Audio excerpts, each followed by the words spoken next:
देख रहे हैं द इंटरनल ट्रुथ। आज फिर से आपके लिए एक और काबिल सताइश वीडियो लेकर आए हैं। नाज़रीन ग्रामी, आज के दौर में भला कौन है ऐसा जो कुरुलुश उस्मान की स्टार कैरेक्टर माला खातून का किरदार निभाने वाली दिलकश खूबसूरत तुर्किश अदाकारा को ना जानता हो। पाकिस्तान, तुर्की और दीगर कई ममालिक में ये इतनी ज्यादा फेमस हो चुकी है और पाकिस्तान में तो इनको अगर पाकिस्तान की नेशनल क्रश कहा जाए तो कुछ गलत ना होगा। ये इतनी ज्यादा प्यारी और खूबरू अदाओं की मालिक है कि इसी के चलते इनके हजारों लाखों करोड़ों फैंस बन चुके हैं, जो कि इनकी तरह तरह की वीडियोस बनाते हैं और सोशल मीडिया पर वायरल करते रहते हैं। तो आज भी हम आपके लिए चंद ऐसे ही फैन मेड वीडियोस लेकर आए हैं जिनको देखकर यकीनन आपको एक बार फिर इनसे प्यार हो जाएगा।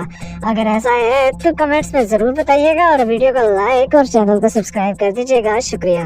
नाज़रीन ग्रामी, माला खातून का असल नाम ओज़गे तोरेन है, जो कि तुर्की की एक नामवर अदाकारा, मॉडल और एंटरप्रेन्योर है। इनकी किस्मत इतनी अच्छी है कि इनको जिंदगी का पहला ड्रामा ही कुरुलुश उस्मान मिला, जिसने इनके करियर को 4 चांद लगा दिए और ये आज तुर्की के अलावा दीगर कई सारे ममालिक में बहुत ही ज्यादा फेमस हो चुकी है। इनकी इसी किस्मत के चलते अभी कुरुलुश उस्मान चल रहा है और इसके साथ साथ इनको 8 से ज्यादा तुर्किश ड्रामों की ऑफर्स आ चुकी है। मीडिया रिपोर्ट्स के मुताबिक 3 ड्रामों के लिए कास्ट भी कर ली गई है। तो आप इनके बारे में क्या राय रखते हैं, कमेंट्स में जरूर बताइएगा। शुक्रिया।